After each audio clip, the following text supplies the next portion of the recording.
મહેસાણાના કડીમાં યોજાયેલ સમૂહ લગ્નમાં શીખ આપી બાપ દાદાની જમીન ઓડી ગાડી લેવા માટે ન વેચતા પેટ માટે જરૂર પડે તો જમીન વેચજો। સમાજમાં હવે સંસ્કારની જરૂર છે। સંસ્કાર વિનાની સંપત્તિ કોઈ દિવસ પરિવારને સુખી નહીં કરે। રાવણ પાસે તો સોનાની લંકા હતી તો પણ તે સુખી નહોતો। પાટીદાર સમાજને સંસ્કારથી ઓળખ મળી છે। ગાડીઓમાં હવે ખેતી ઉપર નિર્ભર રહી શકાય તેવું નથી। હવે શિક્ષણ ઉપર ભાર મૂકવાની જરૂર છે। ગામડાઓમાં કોઈ છોકરી આપવા તૈયાર નથી તેવી સામાજિક સ્થિતિનું નિર્માણ થયું છે। આપણે બધા ભાગ્યશાળી છીએ કે આપણને એવા સંસ્કારો મળ્યા છે અને જમીન તો આપણે હવે કાઢવા માંડ્યા છીએ। રોડ પર છે એટલા મળે છે। આપણા બાપ દાદાએ જરૂર પડે તો વેચે, વાંધો નથી। આપણા બાપ દાદાએ ગીરો મૂકી હશે, જમીન દાગીના વેચ્યા હશે, પણ માને વેચવાનું પાપ નહોતું કર્યું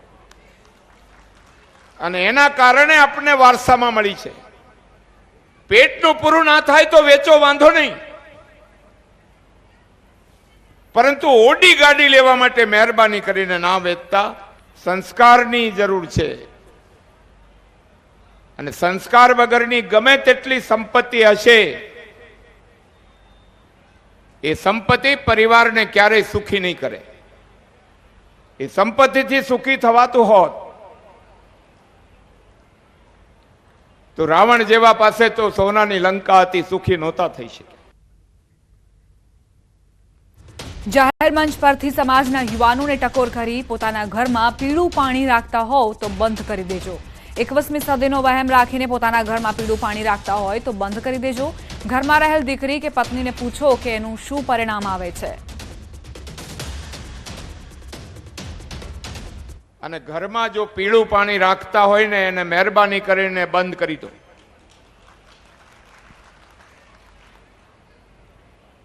કદાચ તમને એવું લાગતું હશે તમે 21મી સદીમાં ગયા, પણ એ દીકરીને પૂછી જુઓ, એના પત્નીને પૂછી જુઓ, એની દીકરી નાનકડીને પૂછી જુઓ, આનાથી પરિણામ શું આવે છે। અને એટલા માટે આપણે બધાએ સુધરી જવાની જરૂર નથી, અંદરથી સુધરવાની જરૂર છે। બહારથી સુધરવાની કોઈ આવશ્યકતા જ નથી।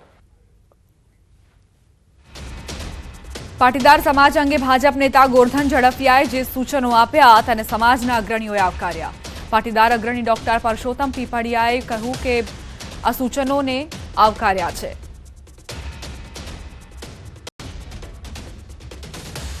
જે કંઈ કહેવામાં આવ્યું છે એને ઇનકાર કરી શકાય તેમ નથી અને એને આડકત રીતે સમાજના દીકરાઓને ચેતવ્યા છે કે ભાઈ આ તમે બંધ કરો।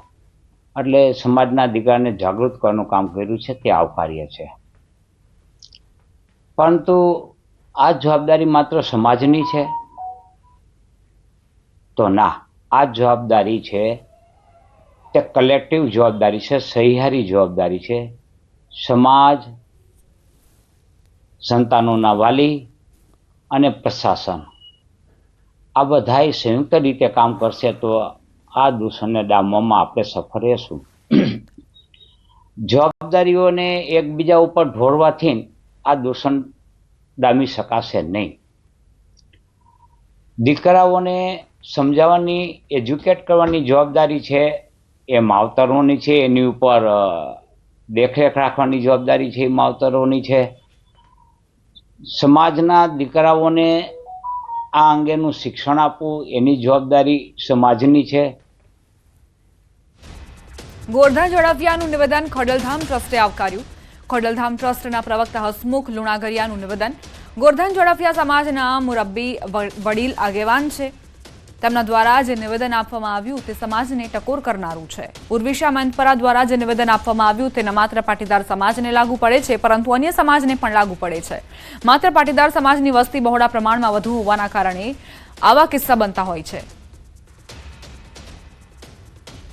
ગોરધનભાઈ ઝડફિયા સમાજના વડીલ છે, મુરબ્બી છે, આજ્ઞાકારી પણ છે। એમને જે વાત કરી એ યુવાનોને એક ટકોર માટેની વાત છે। બીજી વાત કે ઉર્વિશાબેને જે વાત કરી બીજા સમાજના આગેવાનો, હવે સમાજ જ આટલો મોટો અને બહોળો છે એટલે સ્વાભાવિક છે કે સમાજના લોકોને જ લાગુ પડતું હોય અને મોટી સંખ્યામાં એ દેખાતું હોય।